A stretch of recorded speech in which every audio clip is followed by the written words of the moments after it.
Welcome to the Parenting Roundabout Speed Round, where we answer a quick question every Wednesday through Friday to keep our group chat fun going all week long.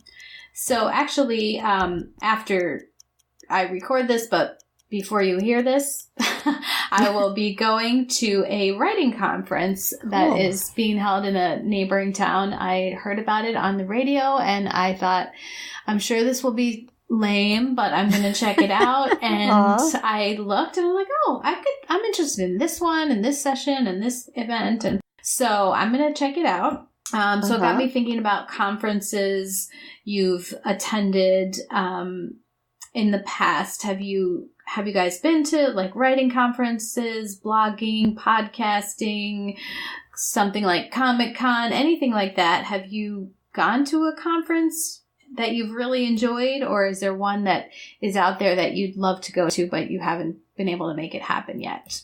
Terri? When I was a young writer in my 20s, I went for a few years to the Santa Barbara Writers Conference, which was at the Miramar Hotel in Montecito near Santa Barbara. And it was so cool. Man, I just felt so cool going to that thing.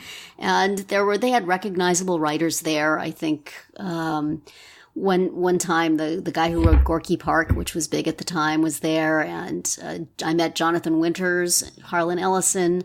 This was like in the early to mid 80s. So, and I fell in with like a group of, it was like a week-long thing or 5 days, and you stayed at this hotel, and I fell in with this group of people, and we would see each other every year and try to get together in between. And I felt so writerly. They had writers' workshops and they had speeches, and it was just like 5 days or a week of just being with other writers and doing writer things, and and just enough sort of famous people attached or famous-ish people attached that you felt, like you were really making it. I think I got an agent from that.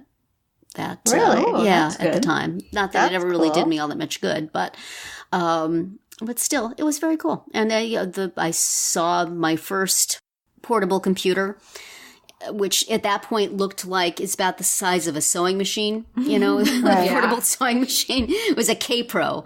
And I had never thought I would get a computer. I was a typewriter person. I can't do that. I won't be a computer. But I saw that and I thought, that's pretty cool. Maybe I want one of those. And I got one.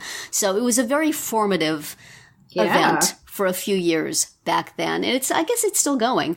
I don't know. I don't think the people who had started it, who were there when I was there, are still around, but maybe, I don't know. But I just Googled it and it's still there. So cool. I have very, very fond memories of it. Nice. And would not ever want to do anything like that now that I am an old person. But at the time, it was super cool. That is cool. How about you, Nicole? Yeah, I used to go to a lot of teacher conferences when I was teaching. The most recent one I went to was for Blog Her.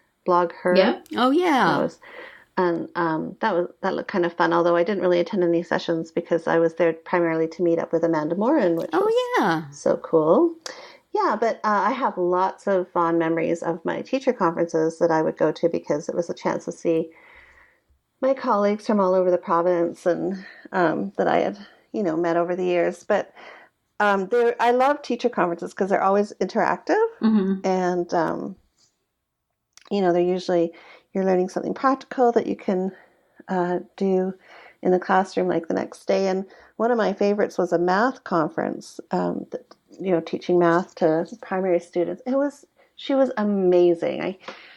I wish I could remember her name, but we'll put it in the link to this podcast. But she had, when we arrived, we had our table, the tables were set up, and at each table, she had all these little kind of items that we would use with the strategies that she was going to give us.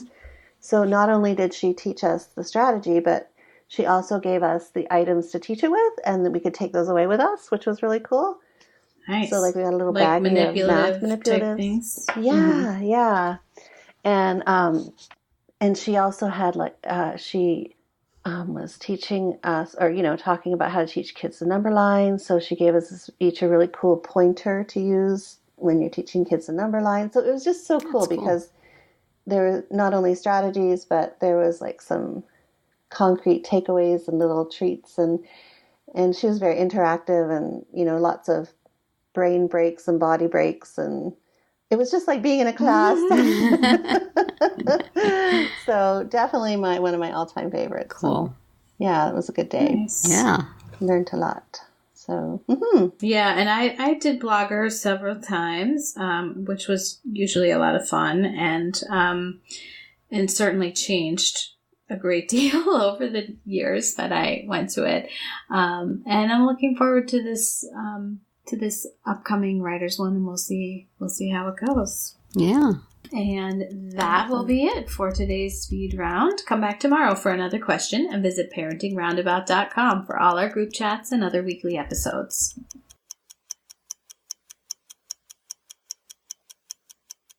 Hey, before you speed off from this speed round, please consider listening to all our podcast episodes, short and long, on the Radio Public app. It costs you nothing, and we get a little change for every listen. Thanks for the support.